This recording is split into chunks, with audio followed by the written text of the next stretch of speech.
Well, welcome everybody. Welcome to Burden Beckett and Glen Park, and delighted to be here this evening with Keith Hatcheck, who is the author of a beautiful book and account of a very important chapter in Dave and Iola Brubeck's life, and it's entitled "The Real Ambassadors," and we're going to have Keith talk a little bit about his book and Dave and Iola's life, and the other very important players and members of the cast and of that experience this evening. Um, my name is Simon Rowe, and the association that I have with Keith is that we worked very closely together when I was the executive director at the Brubeck Institute from 2011 to 2016. So I too had the pleasure of spending some time with Dave and Iola Brubeck and getting a chance to advocate for Dave's music and for his legacy in education, social justice, civil rights. And so we're delighted to be here, and I'll pass it over to Keith. Thanks very much, Simon. It's really great to be here. And I want to thank Eric Whittington, our host here at Bird and Beckett, and just say that for any of the people who may be tuning in online, if you haven't visited this bookstore yet, it's so much more than a bookstore. And if you are at all a fan of the arts or music or jazz, it's a place that celebrates that in a very San Francisco way. So thank you, Eric. Absolutely. Yes. Thanks, Eric. Yeah, Simon, it's great to be with you again on stage, I guess. I'm thinking back to 2013 at the Detroit Jazz Festival when we did a session there on global jazz as a global cultural ambassador force. So, this book, The Real Ambassadors, was a project that I have really enjoyed exploring, and I'm grateful to the people that helped me finish the book, especially the folks at my publisher, University Press in Mississippi. But it tells the story primarily of three determined artists: Dave Brubeck and Louis Armstrong, who are sort of the marquee names that maybe most jazz fans or music fans would know about. But the third character that plays a leading role in this story is Iola Brubeck. And she was Dave's partner and wife and confidant in everything that he entered into from the time they got married in 1942 until his passing 70 years later in 2012. And I hope that one of the threads that we can touch base on tonight is what a creative and resourceful person Iola Brubeck was, because I've often been accused of saying, and I'm guilty, that if it wasn't for Iola Brubeck, we might not know who Dave Brubeck was. Yeah, certainly. And even predating, this wonderful work that you're about to talk about, The Real Ambassadors. And I think that Andrew Gilbert, who did a very nice story on the book, and this part of their lives, spoke about Iola's very first initiative, getting Dave out of the clubs and into, the colleges. Can you tell us a little bit about that? I can, yeah. Um, there's a uniquely California twist to this story in the book because so many of the seminal moments in the journey that it took from ideation in 1956 to premiering on stage in 1962 at the Monterey Jazz Festival revolved around ideas that Iola would come up with and bounce off Dave, and he would help refine it, and then they would move forward. You're right. Dave, at the time, in the early 1950s, was playing all the San Francisco clubs that were existing at that time. Plus, of course, his mainstay gig was over in Oakland at the Burma Lounge. And those were, like many jazz gigs of the day, 5 sets, 4 hours, and it was a smoky club. Everyone was in there drinking, smoking, carousing, and the music was sort of a pretext for getting together and partying. And Dave would come home to his young family. I think Darius must have been 2 or 3, and his clothes would literally reek of cigarettes. And of course, Iola would hang them out in the morning and all the rest. But the reality was, it was a pretty tough way to make a buck, and the pay was not great. Not So, much has changed, sadly, but touche. So that Dave had just prior to that been working with an experimental group at Mills College under the direction of Darius Milhaud. They were called the Dave Brubeck Octet, or the ensemble sometimes, or the experimental group. And they were playing some pretty far out, adventurous arrangements of standards and Camptown races and just songs they would come up with. And each member of the group would take turns arranging it. And they really couldn't get gigs anywhere because with 8 musicians in a club, everybody would have walked out with about $5 in their pocket. But they did get a couple of college gigs. They played at Mills. They played out at College of the Pacific, which was, of course, Dave and Iola Brubeck's alma mater. And those places had enough money to maybe offer $600, $500, which back then was enough for a group like that to feel like, okay, we made a couple bucks. So Iola thought back, those concerts were ones where the people weren't there to dance. They weren't there to drink. They sat and listened to the music, and they applauded after the song, and then we went into the next song. Why couldn't Dave do that at more colleges? So, ever the industrious and creative problem solver, they were living at the time in Oakland. They had just moved over there. She went down to the Oakland Public Library, I recall her saying, or Dave telling me this actually, and she spent the afternoon there and got out the phone book for Portland. She got out the phone book for Salem. She got out the phone book for Seattle. She got out the phone book for Sacramento. And she proceeded to get the names and addresses of every college and the phone number. She called them all, got the phone numbers and addresses of the student body groups that put on concerts. And she had a couple of press clippings from the Examiner. She mimeoed those and sent a letter that basically said, Dave Brubeck and his group is playing some exciting new jazz. They'd like to offer you a business opportunity. If you'll book them to come and play at your college, everything over X dollars, 500 or 600, he'll split with your student group 50-50. And that was her idea, of course, as an incentive program. And the very first letter came back, I think it was either from Washington State or University of Idaho, and said, when can we have them here? So within just a couple months, they were hopping in the car in Oakland and driving up and playing 4 or 5 college and coming home with a sack full of loot compared to the money they were getting from the clubs. Yeah, and of course that didn't stop then for 18 years. Exactly right. Really, in terms of yeah. Dave's performing career. And, and the beautiful thing about that too was that they were developing their future audience at the same time that they were getting some gigs, right? Yeah, because these were going to be young people who graduated from college, hopefully got a good job, and would keep in touch with this music because West Coast jazz, as it came to be known, was developing a more mainstream audience, a little broader appeal, say, than the most original bebop from Charlie Parker and some of the other artists who were, experimenting in that part of the jazz, global sphere. So it really did sort of click with people.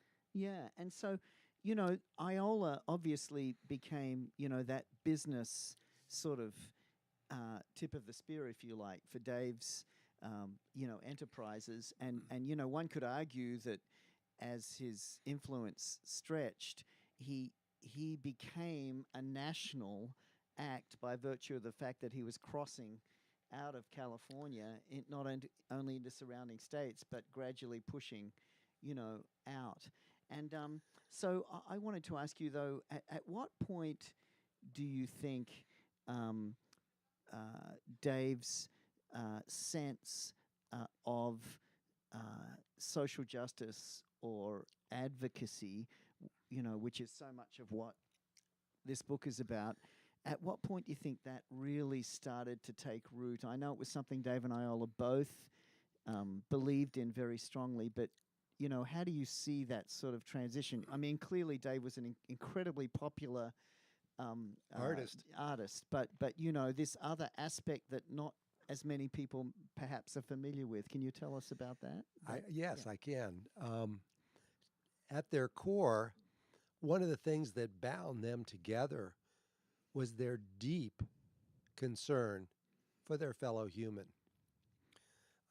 Dave, although he was born in Concord, California, not too much later, when he was I think 6 or 7, the family moved because Dad got a new job managing a 45,000-acre cattle ranch in Iola, California, out in the Central Valley. And if ever there was a multi-ethnic environment, this was it on this ranch. Dave's father had to hire about 25 wranglers or cowboys constantly, and they were sort of a broad mix of the people who were doing that kind of work in the 1920s and 30s. So there were Mexican vaqueros, there were full-blooded Indians, um, and so Dave actually started going to primary school, and about a third of his class were Miwok Indians. So he grew up in kind of a multicultural world, and he would always try and embarrass Iola in interviews by saying, you know, the first girl I ever kissed was an Indian. And then he would wink at Iola, and she would roll her eyes at him.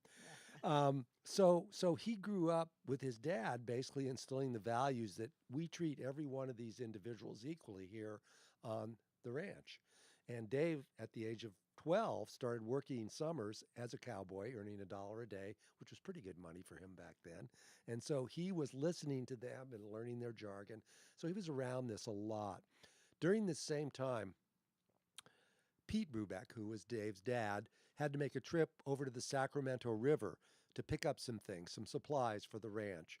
And he knew quite a few of the longshoremen and people that worked on the docks. And one of them was an African American man who Pete knew quite well. And he brought Dave along on this trip. And he said to this gentleman, "Would you mind opening your shirt to show Dave your chest?" And he looked at Dave and Pete and he said, "Well, okay." And when he did that, there was a large brand on this man's chest. And he had actually been a slave. He was older. And Pete looked Dave in the eye and he said, "Dave, this can never be allowed to happen again." And I think Dave was 12 at the time. And he said, on film for Ken Burns in the wonderful documentary Jazz, he said, "It made a huge impact on me." And he had tears, Dave, on camera, telling that story to Mr. Burns. So that started very early. And then, of course, when he entered the military, he signed up in 1942. And they realized he had musical ability. So while he was still stateside, they had him leading a band and leading a rehearsal band down in Riverside. He was trying to get as many musicians involved as he could, but basically there was sort of a taboo on using African American musicians. Well, when he got over into the European theater, he ended up, by luck, leading a band of what they would call replacements, men who had been wounded. And as they were recovering, they would be able to play in this band for 2 to 4 weeks as their recovery progressed before being sent back out into battle. And Dave routinely cycled through African Americans. And this band, the Wolf Pack, Dave was always in trouble. And in fact, he would be hiding from the lieutenants who tried to interfere with the makeup of the band. So for him, it really started at a very early age. Now, Iola, on the other hand, had a little bit different upbringing. Her father was a mechanic for the United States Forest Service. This would have been around 1910, 1915. So he repaired trucks and machinery. And Iola was born in a tiny community up in the Central Valley west of Williams called Crome. It no longer is a census township. It's so small. She started school in a one-room schoolhouse so that she and her cousins all attended in one schoolroom, grades 1 through 8. So one teacher, and the older kids would teach the younger kids. So she was precocious and showed her intelligence right away. After first grade, they put her right in third grade. And one thing led to another, and the family moved about the time she was in 8th grade, I believe, to Redding, California, where a massive construction project was underway to build the Shasta Dam. So her father had unlimited amounts of work fixing steam shovels and tractors. So she attended Shasta High School in Redding, and there was one African-American student in the high school. And she told the story of the first year she was there. She was on the committee to plan for the Christmas ball or Christmas dance. and everything was going great. And she had become friends with this young man, this young African American student who was also a first year high school student. Some of her friends, were also close with him. And the night of the dance, it hit her like a ton of bricks. She got to the dance and her friends were outside and she says, "Well, what about him?" And they said to her, "Well, he could never be allowed to come to the dance because he couldn't dance with anybody." Mm-hmm. And it made such an impression on her at the age of 14. She said, "I just felt so sad for him and how much he must be missing being here with all of us, and we missed him too." And that was the first of just many opportunities and instances she used to talk about what it meant to be the other. Mm, wow. So fast forward to the real ambassadors, and here we are with a really amazing show, some incredible music, some great lyrics, a great story. Just to stay on this theme, what do you think? What sort of obstacles uh, did they face, and in your opinion, you know, how much of this was response to the general tenor or tone of our culture, in the late 50s, early 60s, in terms of, I know, we've often spoken about this musical as the greatest musical that few people have ever heard, that was never produced, that never made it to Broadway, Right. Could you, do you mind speaking about a little bit about, besides the artistic merit of the piece, Mm-hmm. and we can get into that in a minute, but since we're on this tack Yeah, here, yeah. can you just talk a little bit about the culture of what was being presented here, much like, the young African American man who couldn't come to the dance? Right. Can you expand on that? No, Maybe a little bit? yeah, Yeah. no, that'll be a nice transition point. So first, let me just say that The Real Ambassadors was intended to be a fully staged, fully choreographed, fully produced, two-act Broadway musical. So, and Iola's background in theater gave her the fearlessness, I guess I would say, to propose this to her husband in 1956 and him to say, "Why not? Let's try it." So that is the intention that they started with. And over their 5-year journey, which came to fruition finally in 1962, when a concert version, without the chorus and the dancers and the costumes, but the core of the music, premiered at the 5th Monterey Jazz Festival in September 1962, they basically ran a amazingly complex labyrinthine race to try and build up the relationships and the support and the financial backing to bring their dream to the stage, because they felt the best way they could make a difference in the world was using music as a vehicle to communicate just how absurd segregation as a concept and a reality was.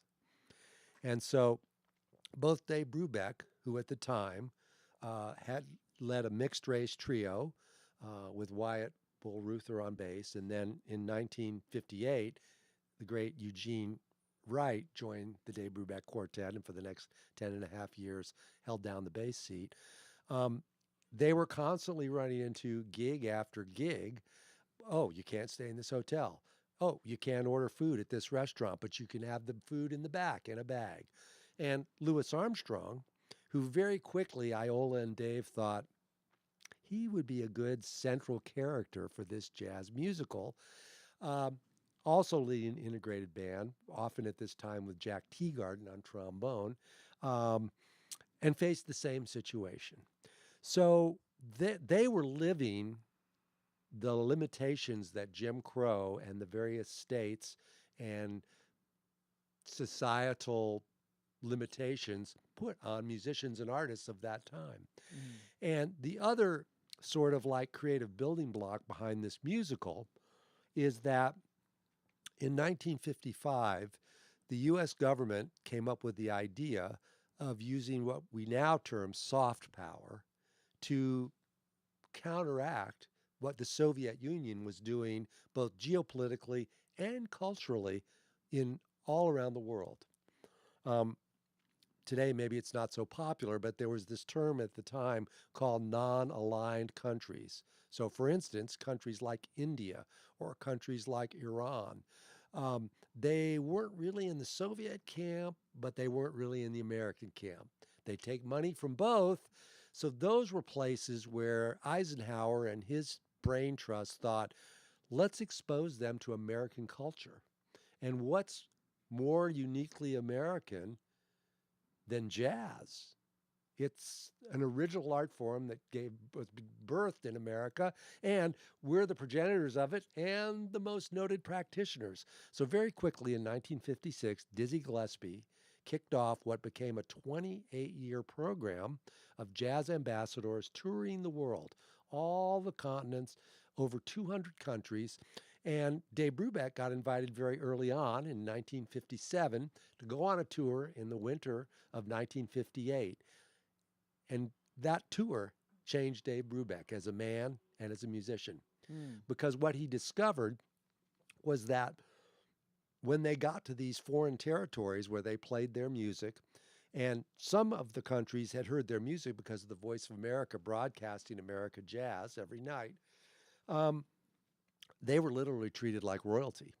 And certainly Louis Armstrong, all the way back to the 1930s when he toured Europe, he was received as if he was a great actor or a great cinema star. But again, when the African-American jazz musicians came back to America, literally as soon as they stepped off the airplane, they were denied service, they were denied the use of restroom facilities, they were denied the use of hotels.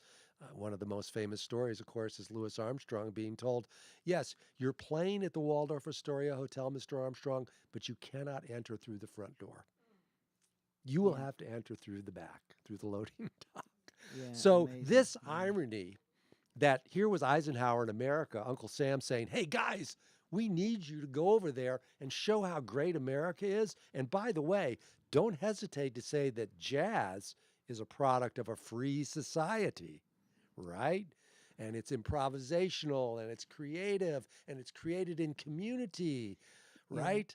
Oh, but by the way, of course, when you deplane in New York City or in Washington, D.C., you got to go over here, Mr. Wright, and the band can go over here. Yeah. So that irony, Iola and Dave just jumped on that and said, we're going to make that the central feature of this musical. And you know what's beautiful about that too is that you can imagine how difficult it was, you know, once these jazz musicians were being celebrated in all these countries, and then they would be off to the official after show, celebrations with all the dignitaries and what have you, and they took great pleasure, of course, in stirring things up, right? Absolutely. Because they're extremely intelligent, well educated, and they could see the irony in their situation, and so of course Dave and Iola concentrate on that in their in their musical as well, right? Right. On the whole attempt to control these really free spirited and very intelligent artists, who see the strangeness of their situation, right? Yeah. And again, the lyrics are a masterclass in irony. In one number called "Remember Who You Are," it's literally based, not verbatim, but very closely, when they got to New York to fly over to Europe to begin this international tour, a great part of which was supported by Uncle Sam. They were met by this very officious-looking character in a black suit who said, when difficult subjects come up, you will not answer those questions, you will change the subject, you will deflect the topic, and so on and so forth. And they took that and processed it, and then, of course, realized the minute they got over there that they could just be honest and candid with these very prickly questions. What is it about the civil rights struggle in America? How come it's so painful? Questions like that. And of course, Eugene Wright, being on the tour, was an African American.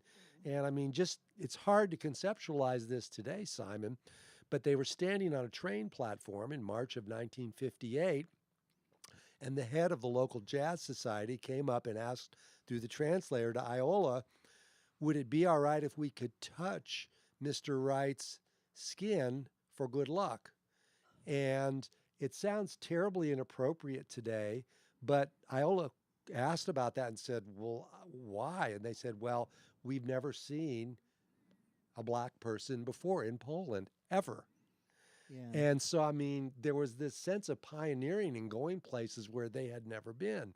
And so Eugene very graciously said, well, of course, because he was just the A master. gracious man. Yes, master Very eloquent gracious man. statesman, the senator. Yeah. So they grabbed onto this, and pretty soon, because of their connections, they were actually taking meetings with some of the most prestigious Broadway producers of the day. Mm. And these meetings all kind of had the same arc.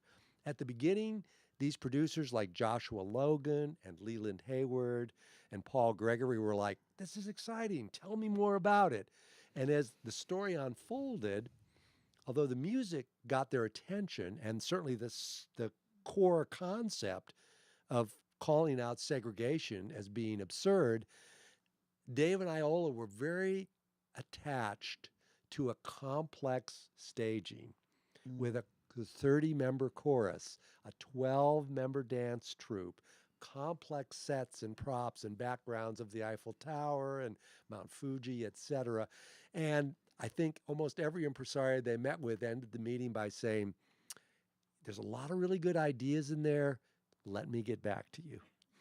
Yeah. And so to what extent do you think, because obviously these were two incredibly determined people with a lot of connections and a fair amount of financial wherewithal as well, and yet they even went over to England to try it from a different angle. Can you tell us a little bit about that? Yeah. Yes, I can. That's great.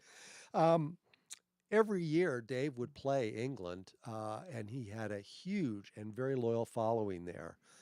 And so on one of those trips, there was, again, this will give you a time capsule of the time, the Rank Organization, a large film production studio in London, outside London, was making a jazz version of Othello. And it's a movie called All Night Long. And Charles Mingus and Dave Brubeck both appear live in the film, very briefly. And while they were there, Dave got to talk to the director for a few minutes, and he was an expatriate from the United States named Bob Roberts. He had been basically unceremoniously told, you either leave America now or you're going to be up in front of the House Un-American Committee in Washington, D.C. next month. And so he got the message, and he left, and the rest of his career was spent there. And Bob said, well, send me the script, and I'll look at it, and I'll work on it. And so that was percolating. And at the same time, Dave had an agent who he had worked with on his European tours who saw the beauty of putting Dave Brubeck, sort of the impresario of cool jazz, and Louis Armstrong, you might say the father of jazz, together on stage with a musical about civil rights. And he thought, this would be a hit in England. And he actually got some backers on board. The idea was to do a touring version of it, not on the West End, but to put it on stage with no costuming, but the music and some sort of a script or program book to follow along.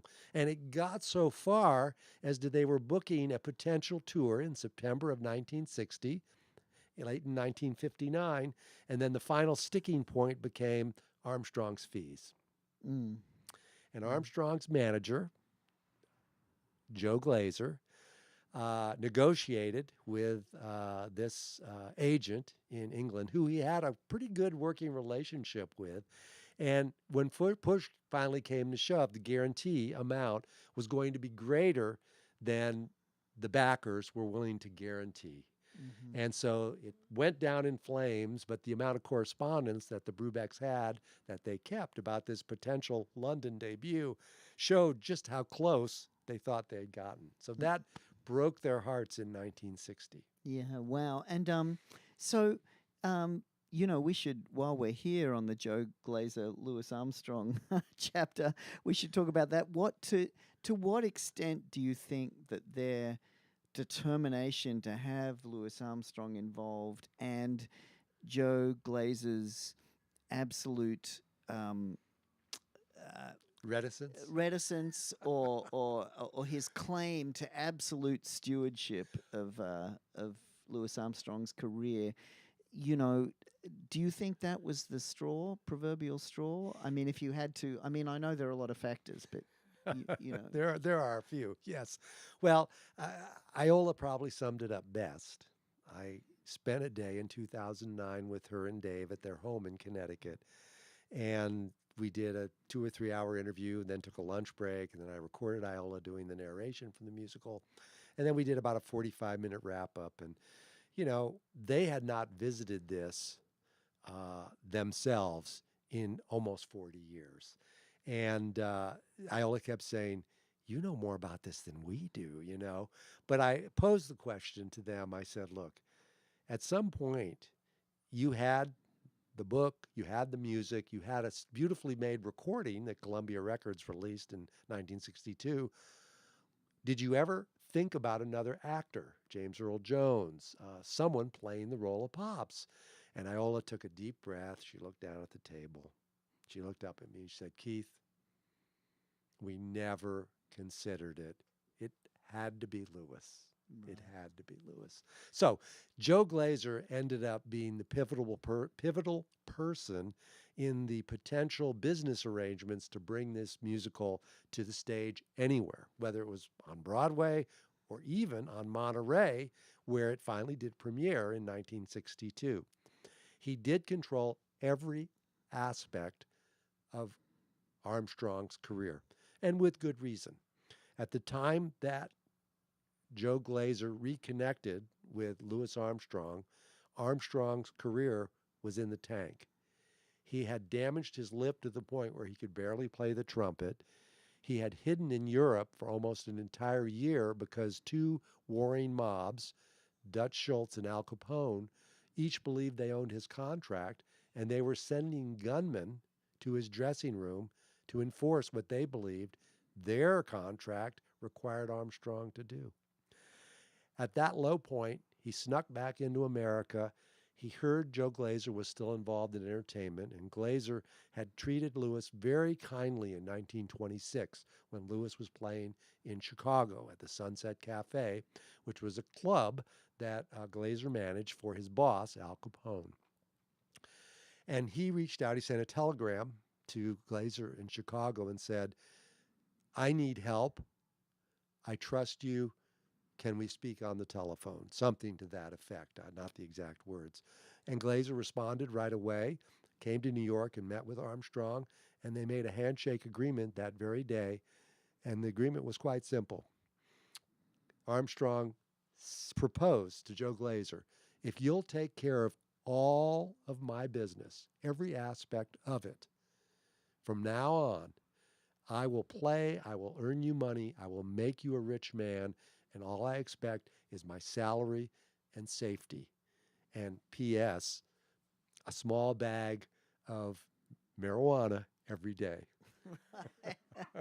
Because Armstrong self-medicated right. with marijuana smoke every day.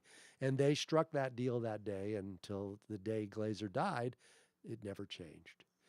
And so Glazer was banking a tremendous amount of money. At this time, in the 1950s and early 60s, Louis Armstrong was the highest paid black entertainer in the world. He was routinely commanding $5,000 to $6,000 per show, per night, and much more for television appearances. So the concept of putting him into rehearsals off Broadway for 1, 2, 3, 4 months would have been a financial drain on what Glazer was earning. It would have required Glazer to bankroll Armstrong's ongoing expenses. He was paying for some liaisons he had made around the country, in addition to keeping up his home in Corona, Queens with his wife, Lucille. So that would have required a risk and a financial investment. And the other part of this, which we don't know so much today, certainly in the jazz world, Armstrong was booked on average 2 years in advance. Right. So all of those were factors that really would have made it almost impossible no matter how much Lewis wanted to do it, Right. for Glazer to say, yeah, it's a great creative idea. Let's do it. Yeah. So, So Lewis had pretty much ceded then control of his artistic career to Glazer, and the boat had sailed long before the real because to ambassadors. Yeah. him, his personal well-being and his ability to take care of those he loved, I mean, Lewis had a roll of $20 bills in his pocket every day of his life. And he never met a stranger. And if he saw somebody at the back door of the club that was down and out, he would call him over and he'd say, brother, I hope this helps you. And he'd give him 20 or 40 bucks, which, mind you, right, in 1959, a lot of money. that's a couple $100 today. Right. And there was never a more generous individual. And so the fact that it did get on stage in 1962 is a testament to Armstrong and the two Brubecks being able to overcome Glazer's very crafty machinations to stop it from ever seeing the light of day. Right, which were pretty much financially motivated. Ultimately, they were. Yeah, wow. So do you think we should have some questions? I think it would be a from great folks time now? because, Yeah. unfortunately, yes, I probably could talk until tomorrow about Yeah. this wonderful musical. And just before we jump into them, if I could just show a couple quick pictures to the audience here, Simon. This is the cast, not too far from here, about 3 miles from here, at the one rehearsal they had at the St. Francis Hotel.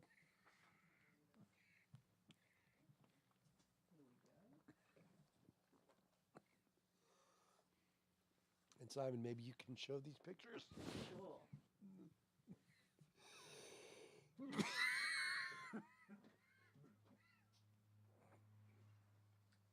Monterey. Yeah, this is Monterey, right? The performance. Some beautiful shots here. Apologize to our streaming audience. Well, you've been talking a lot. It's time to take a sip of water. That's lovely.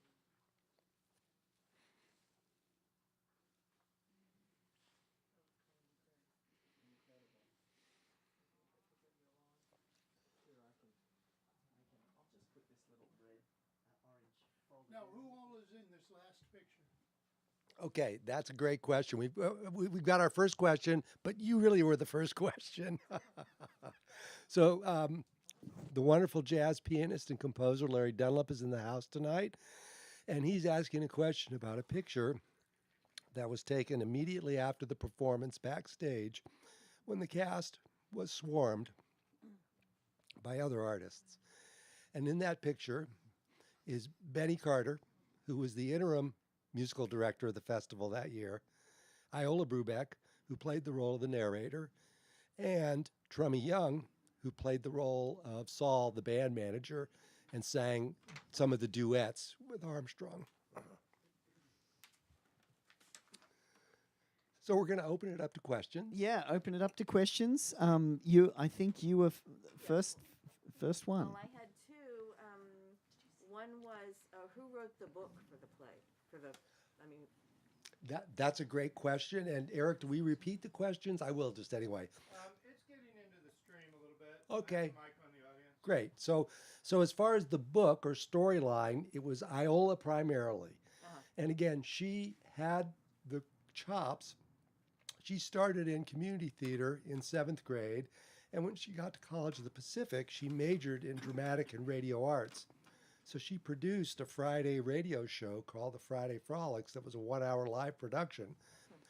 She also won a national talent search to get a speaking recurring part on the Red Ryder radio show.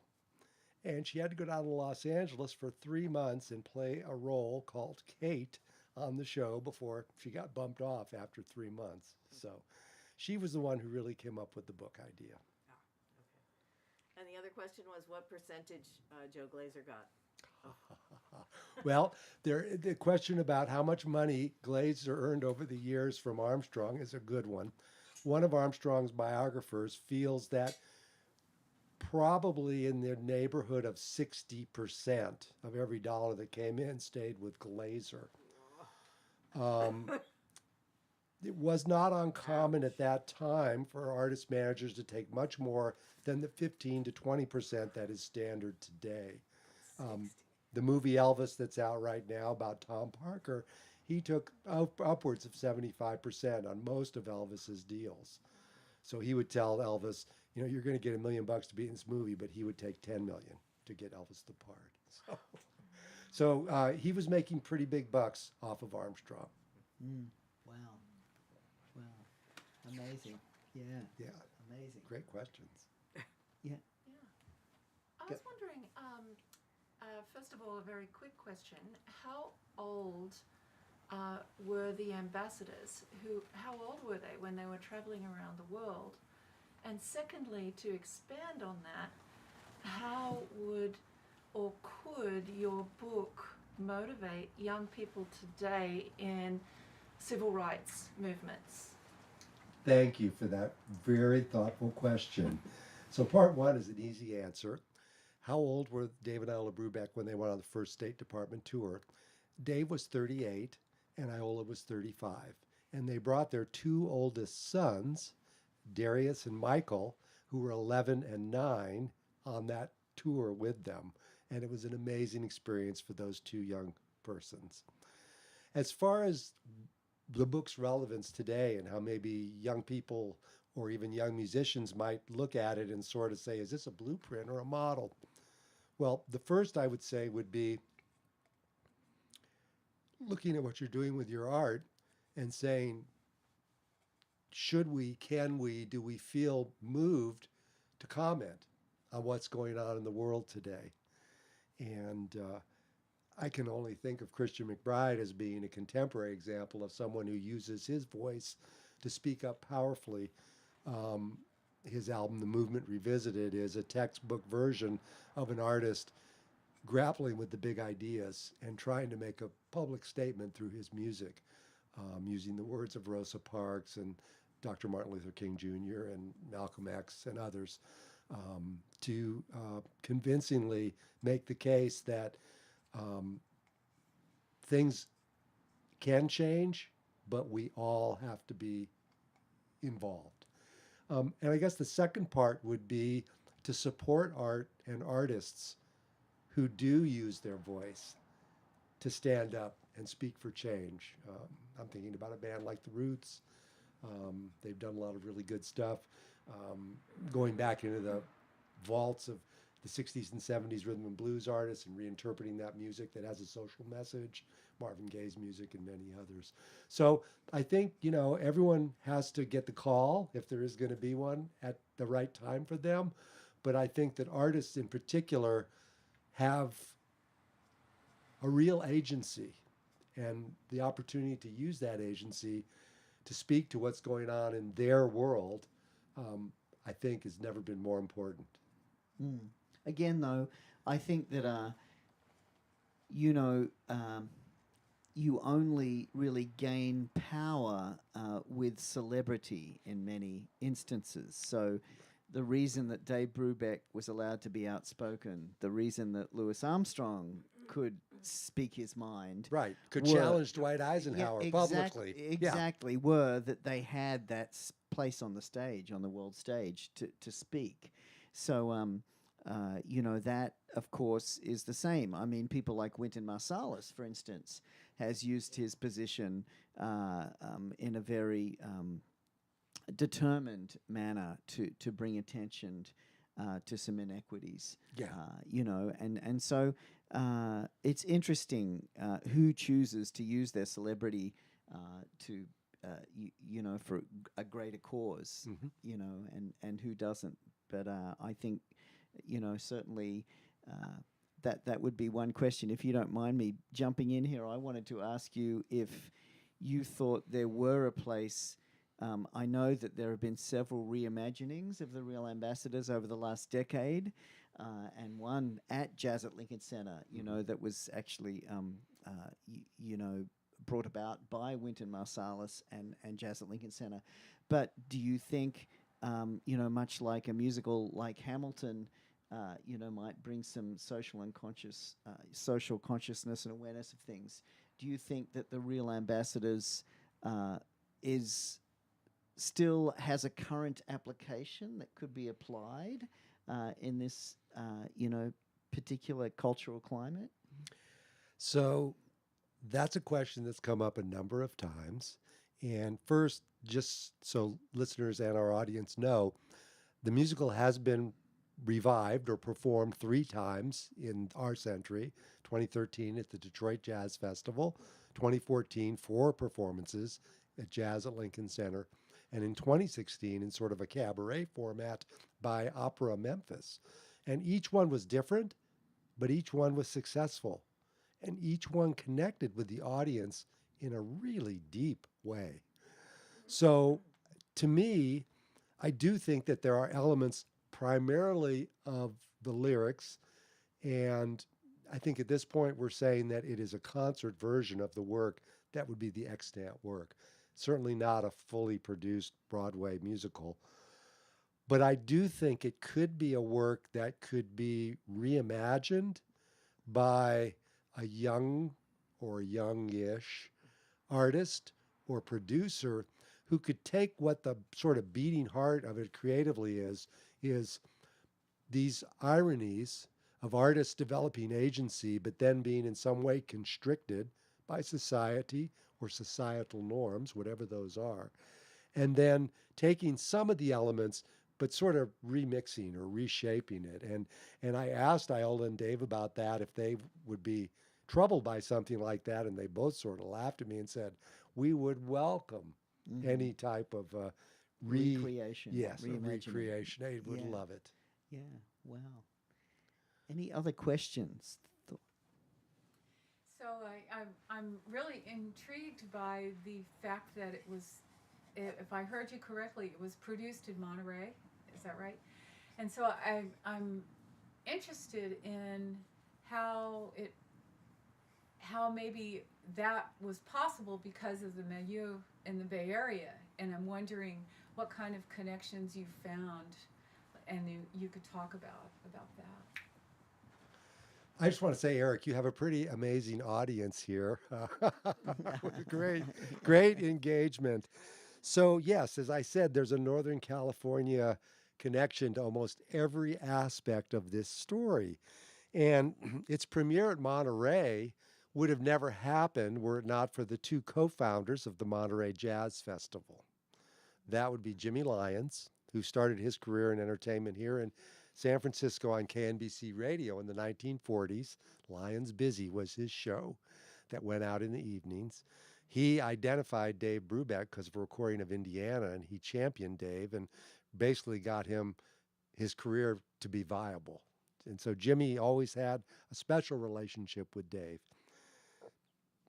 When the Monterey Jazz Festival was co-founded in 1958, excuse me, one of the things that Jimmy and his co-founder, the late Ralph J. Gleason, who was a journalist and jazz critic, wanted to do was make it a festival that supported absolutely new music premieres. They wanted every year to there be a new and important work that premiered at the Monterey Jazz Festival. So Dizzy Gillespie, Lalo Schifrin, Dave Brubeck, Gabor Szabo. The list is very long of premieres that they helped sponsor. So they heard these demo recordings that had been made of some of the music from the Real Ambassadors, and Gleason called Jimmy and said, is there any way we could stage this at Monterey? And Jimmy thought, oh my, what a nightmare. Well, it turned out every act that performed on the soundtrack was booked by Joe Glazer's booking agency.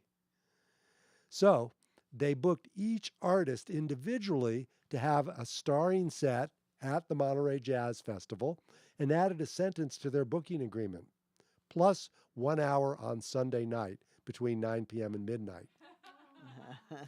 They did not stipulate what that hour would include, and the respective booking agents at ABC Booking, which was Glazer's company, signed off, sent them all back to Jimmy Lyons, and Jimmy called Dave and said, Dave, I got news for you. Everybody who appears on your recording is going to be playing the festival. I want you guys to do the show here at Monterey Sunday night as the featured performance. And Dave was like, what? Yeah. And sure enough, it happened. There was one little panic moment that summer. Louis had suffered a very serious heart attack in Italy in 1959. And as a result of that, he went down from playing about 300 gigs per year to only about 200 gigs a year, which was still a lot.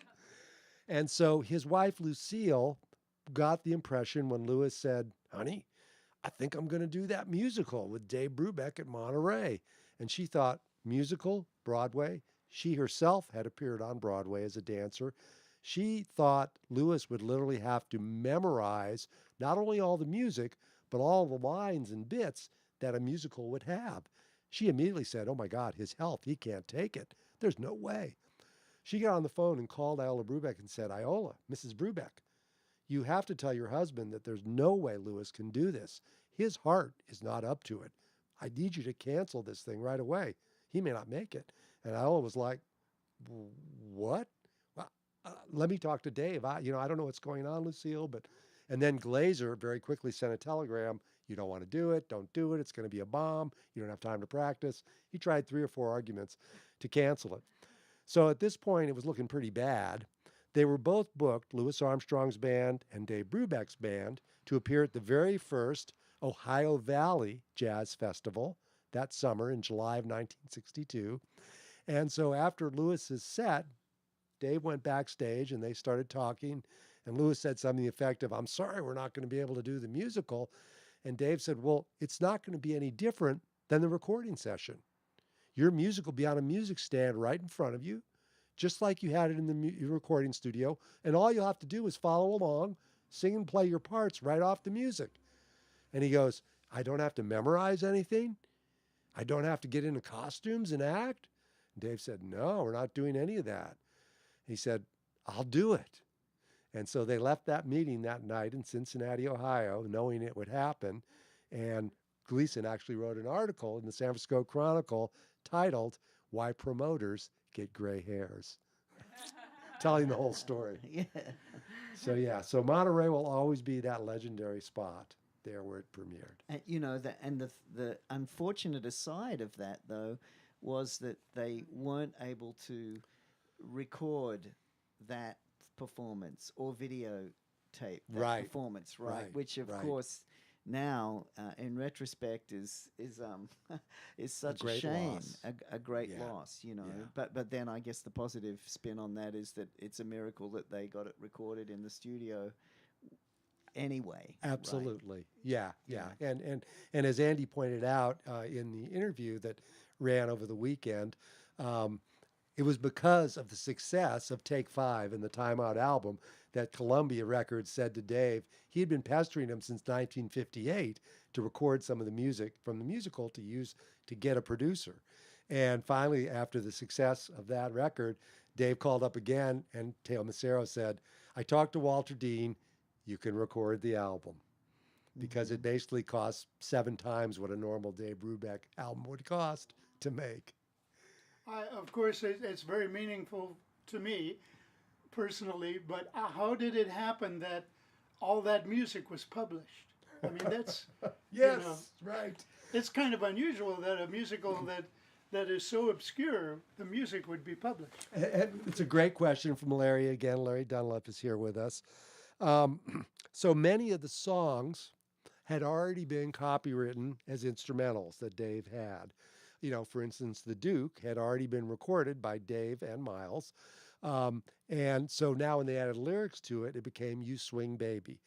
So what happened was that at the time, Dave had a very close relationship with Hanson Publishing, who was a very successful mid-sized publisher in the 1950s and 70s through then. And Hanson said, "Well, look, maybe there'll be some people, schools, choirs that want to do this. Let's put out a piano vocal version."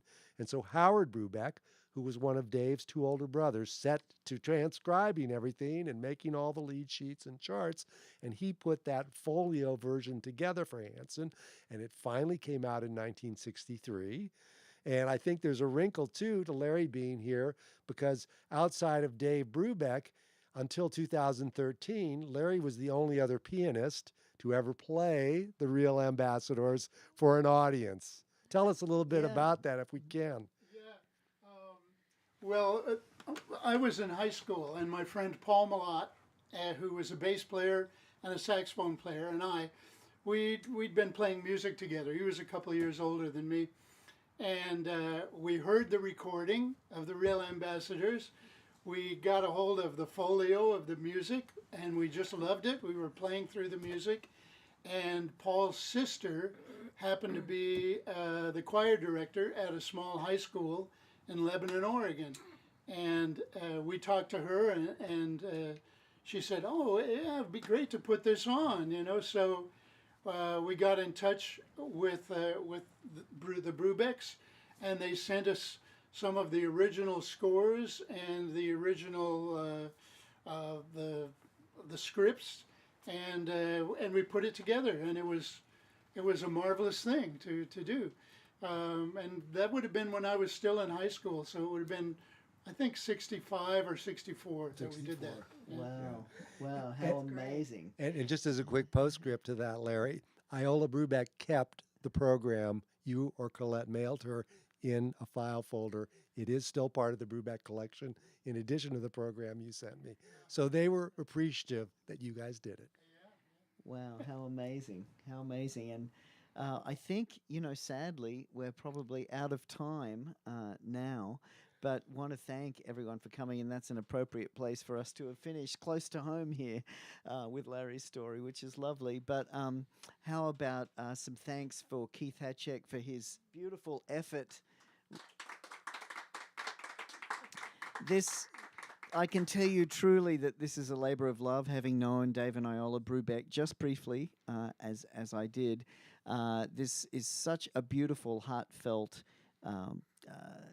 sort of overview and description of the journey that Dave and Iola made through this process. And it's ironic that one might think of this, because we don't know it as one of those show-stopping, huge themes that we all recognize of very famous musicals, and yet so poignant and so relevant and so important today to where we are in our culture. So huge thanks to Keith and to Eric and to you all for coming out. And and Simon Rowe. And just encourage you all. The music is up on Spotify, Apple Music, Deezer, all those sites. I encourage you to listen. There is some funny and moving music that I think you will enjoy. So thanks, everyone, for being here. If the piano were set up, I could play some of that. Next time. Next time, yeah, that's right. And I believe that Keith might be happy to inscribe a copy if anyone wants to leave here with a copy or two or three or four. We can furnish him with a pen, and he'll do that for you. So, thanks again. Thank you, Eric. Simon. Yeah.